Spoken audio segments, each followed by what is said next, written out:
लोकसभा की खोज कार्यक्रम में आपका स्वागत है। हमने सोचा है कि इस बार जनता के मुद्दों पर बात करेंगे और बांदा लोकसभा हो या उत्तर प्रदेश की कोई भी लोकसभा क्षेत्र, फुल स्टॉप पहुंचेगा हर एक लोकसभा क्षेत्र में। अखिलेश यादव फिर क्यों कह रहे हैं कि पीडीए हराएगा एनडीए को। ये पार्टियां जनता के बीच जाती नहीं है। इस तुकबंदी से थोड़ा ना वोट हासिल होगा। तो अल्पसंख्यकों पर आप क्या कहेंगे? देश के उपाध्यक्ष हैं, लेकिन पार्टी ने आपको क्या दिया? आप इतने लंबे समय से काम कर रहे हो भारतीय जनता पार्टी में, तब आप इस संगठन के नेता होने के नाते क्या कौन सी बड़ी जिम्मेदारी आपको? छोटा सा कार्यक्रम हो, चर्चा कर रहे हो तो कहेंगे भाजपा मेरी माँ है। तो माँ है कि वो सौतेली माँ है? बच्चों के मन में एक भावना आने लगती है कि मेरी माँ है कि सौतेली माँ है। प्यार में लेने और देने का हिसाब नहीं होता है। प्यार तो बस किया जाता है। लोकसभा की खोज कार्यक्रम में आपका स्वागत है। हमने सोचा है कि इस बार जनता के मुद्दों पर बात करेंगे और बांदा लोकसभा हो या उत्तर प्रदेश की कोई भी लोकसभा क्षेत्र, फुल स्टॉप पहुंचेगा हर एक लोकसभा क्षेत्र में। तो आज भाजपा के प्रदेश उपाध्यक्ष देवेश कोरी हमारे साथ हैं और लोकसभा चुनाव को लेकर के भाजपा की बड़ी तैयारी शुरू हो चुकी है। वहीं अखिलेश, मायावती सभी बीजेपी पर, एनडीए पर हमलावर हो रही हैं। धन्यवाद और शुभकामनाएं। फुल स्टॉप चैनल ने लोकसभा की खोज एक शीर्षक को ध्यान में रखते हुए जो स्टार्ट किया है, उसकी फुल स्टॉप को बहुत बहुत शुभेच्छा करते हुए लोकसभा में मुद्दों की खोज करेंगे। फुल स्टॉप तो बड़ा मुश्किल है कि यहाँ पर मुद्दे अभी कुछ बचे भी हैं कि नहीं बचे हैं, क्योंकि ज़्यादातर मुद्दों को तो भारत सरकार और उत्तर प्रदेश की सरकार ने शट आउट कर दिया है, ख़त्म भी कर दिया है। फिर भी आप खोज कर रहे हैं तो खोज करके मुझे बताइए, तो मैं भी उस पर कुछ काम करूँगा। बिल्कुल। तो आप कह रहे हैं कि बहुत सारे मुद्दों को सॉर्ट आउट कर दिया गया है, लेकिन अखिलेश यादव फिर क्यों कह रहे हैं कि पीडीए हराएगा एनडीए को? पीडीए का मतलब वो बड़े ही स्पष्ट अक्षरों में बताते हैं कि पिछड़े, दलित और अल्पसंख्यक। क्या लगता है आपको, उनका फार्मूला क्या कहता है? उनका पीडीए को लेकर के अभी बहुजन समाज पार्टी की राष्ट्रीय अध्यक्ष मायावती जी ने एक बयान दिया था कि पीडीए तुकबंदी से ज़्यादा कुछ नहीं है। खैर, उनका बयान अपनी जगह है, लेकिन मेरा ये कहना है कि आज दलित समाज को जब देश के यशस्वी प्रधानमंत्री नरेंद्र मोदी जी ने दवाइयाँ, भोजन, मकान, पढ़ाई, सारी चीज़ों की जब व्यवस्था करना शुरू किया, तो सारे दलों को आज दलित याद आ गए। उत्तर प्रदेश में 5 साल सरकार रही समाजवादी पार्टी की, उनके ही अपने लोग किस तरह से दलितों को परेशान करते थे। और इस 5 साल के पहले मायावती की सरकार रही, और मायावती की सरकार से पहले भी उनकी सरकार थी। तब दलितों की क्या स्थिति थी? तो दलितों ने नाराज होकर के मायावती के साथ वोट दिया, फिर इनकी सरकार बनी। तो इस तरह से दलितों को केवल बरगला करके वोट हासिल करना, पीडीए सीडीए कीडीए बना करके, इसका कोई मतलब नहीं है। जनता के बीच जाना पड़ता है, उनके बीच काम करना पड़ता है।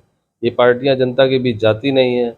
इस तुकबंदी से थोड़ा ना वोट हासिल होगा। तो अल्पसंख्यकों पर आप क्या कहेंगे कि मुस्लिम समाज पर क्या कहेंगे कि उनको कैसी, वो तो चाहेंगे ना कि मोदी सरकार ना रहे, योगी सरकार ना रहे।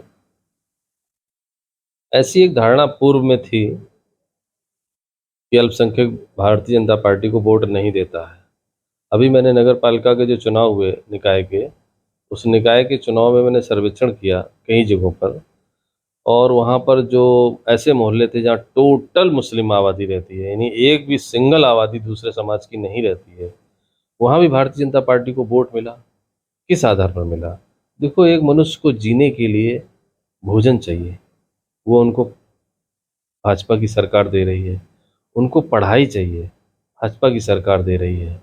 उनको स्वास्थ्य चाहिए, भाजपा की सरकार दे रही है। एक मनुष्य के लिए यही सारी चीज़ें हैं, प्राथमिक आवश्यकताएं यही हैं। तो बाद में शुरू होता है उनका अपना कि मुझे इसको वोट देना है, मुझे धर्म के नाम पे वोट देना है, मुझे इसके नाम पे वोट देना है। तो वो सेकेंडरी है, वो उसके कुछ लोग होते हैं इस तरह का सिस्टम ईजाद करने के लिए। वो ज़्यादा दिन चलने वाला नहीं फिर है। आप दलित और अल्पसंख्यक की बात करने के बाद जो एक मुख्य शब्द है पी, पिछड़ा वर्ग, और पिछड़ा वर्ग की राजनीति को तो आप देख रहे हैं कि बहुत तेजी से धार देने की कोशिश की जा सकती है। 27% का आरक्षण हो या जनसंख्या की काउंटिंग हो कि जाति आधारित जनगणना हो, तो इन सब पर आप क्या कहेंगे? यही तो उनके मुद्दे हैं जिस पर वो बात करते हैं पीडीए की। तो कैसे, क्या कहते हैं, जनता का विश्वास आप जीतेगी बीजेपी इस बार 2024 के चुनाव में? देखिए, पिछली बार से लगातार जब हम जीत रहे हैं, तो क्या पिछड़े वोट के बिना जीत जाएंगे क्या? पिछड़े समाज के लोगों ने ही भरपूर वोट दिया है भारतीय जनता पार्टी को। और भाजपा नीति सरकार ने ऐसा कोई कारण उपस्थित नहीं किया है जिससे कि ये जो भी दलित पिछड़ा समाज की बात कर रहे हैं, उनका वोट भाजपा को ना मिले। जो भी किया है उससे प्लस किया है, हर बार प्लस हो रहा है उनके काम में, तो वोट बढ़कर के मिलेगा, कम नहीं होगा। अच्छा, 2017 के पहले की जब बीजेपी को हम देखते हैं तो उस समय दलित वर्ग से, पिछड़े वर्ग से इतने ज़्यादा नेता नहीं दिखते थे। जैसे आप खुद अपने एक समाज से आते हैं जो एक शोषित वंचित समाज कहा जाता रहा। 2017, 12, 14 के पहले भी बीजेपी में दलित बैकवर्ड नेता थे। मैं ही आपके सामने हूँ, और मैं नेता था, पहले भी था, आज भी हूँ। उस समय भी केशव मौर्य फिर जी आप काम कर रहे नेता थे। हैं या संगठन में काम करते हैं? नहीं, मैं संगठन में ही काम कर रहा हूँ, संगठन करता हूँ, प्रदेश का उपाध्यक्ष हूँ पार्टी का, तो नेता ही हुआ ना। जैसे आप प्रदेश के उपाध्यक्ष हैं, लेकिन पार्टी ने आपको क्या दिया? आप इतने लंबे समय से काम कर रहे हो भारतीय जनता पार्टी में, तब आप इस संगठन के नेता होने के नाते क्या काम, क्या कौन सी बड़ी जिम्मेदारी आपको मिल गई? पार्टी की, संगठन की, पूरे उत्तर प्रदेश के वाइस प्रेसिडेंट की जिम्मेदारी है। बाकी पार्टी को जो करना है, हम लोग तो लेने देने के हिसाब पे काम नहीं करते हैं। संगठन का काम है, संगठन का काम कर रहे हैं। पार्टी में पहले भी बहुत सारे दलित और बैकवर्ड नेता काम करते थे। उस समय सरकार नहीं थी तो ये चेहरे सामने नहीं आते थे, दिखते नहीं थे समाज को। सरकार आई है तो वो चेहरे सामने दिखने लगे हैं। फिर आप जैसा शिक्षित नेता किसी सदन में कभी देखा जा सकता है भाजपा की ओर से? ये तो भारतीय जनता पार्टी के केंद्रीय नेतृत्व को तय करना है कि उस शिक्षित समाज के नेता को कहाँ रखना है। जहाँ उन्होंने तय किया वहाँ हूँ मैं। बिल्कुल, तो मतलब माँ तो आप भी कहते होंगे, एक तरह से हर एक भाजपाई अपनी पार्टी को माँ जरूर कहता है, भारत माता की जय जरूर बोलते हैं। कोई बड़ी रैली हो, कोई छोटा सा कार्यक्रम हो, चर्चा कर रहे हो तो कहेंगे भाजपा मेरी माँ है। तो क्या आप भी वैसे ही बोलते हैं? नहीं, हम लोग पूरे भारत देश को माँ मानते हैं। और देखिए, ये भारतीय संस्कृति का एक फिनोमेना है कि हम समाज में जो भी शब्द स्त्रीलिंग से संबंधित है, उसको हम माँ के रूप में ही देखते हैं। और उसकी शुरुआत जहाँ से, जिस माँ से जन्म लिया हमने, वहाँ से होती है, वो माँ है। बाकी सबको हम माँ ही कहते हैं, भारत माता की जय। और पार्टी भी है तो वो भी मेरी माँ जैसी है, क्योंकि उसके उसके कदमों पर हम लोग काम कर रहे हैं, उसकी पूरे सिस्टम में काम कर रहे हैं। तो भाजपा भी मेरी माँ जैसी ही है, माँ ही है। तो माँ है कि वो सौतेली माँ है? नहीं, माँ है। सौतेली माँ क्या होता है इसमें? सौतेला और माँ ही है। कुल मिलाकर के अगर देखा जाए तो कहते हैं ना कि जब बच्चों को लगता है कि मुझे कम प्यार मिला है, एक समाज में, परिवार में जब देखते हैं मुझे कम अधिकार मिल पाए या मेरी उन्नति कम हो पाई, तो वहाँ बच्चों के मन में एक भावना आने लगती है कि मेरी माँ है कि सौतेली माँ है। इस हिसाब से मैंने आपसे सवाल किया था।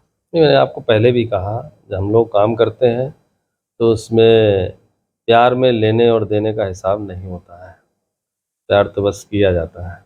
तो बिल्कुल, ये थे हमारे साथ भाजपा के प्रदेश उपाध्यक्ष देवेश कोरी। और लोकसभा की खोज के कार्यक्रम में एक बड़ी खोज ये सामने आई है कि भाजपा सिर्फ एक राजनीतिक दल नहीं है, बल्कि एक सामाजिक दल भी है। तो हम जनता से जरूर ये पूछेंगे कि क्या वो भाजपा को राजनीतिक दल के सिवाय सामाजिक दल मानते हैं।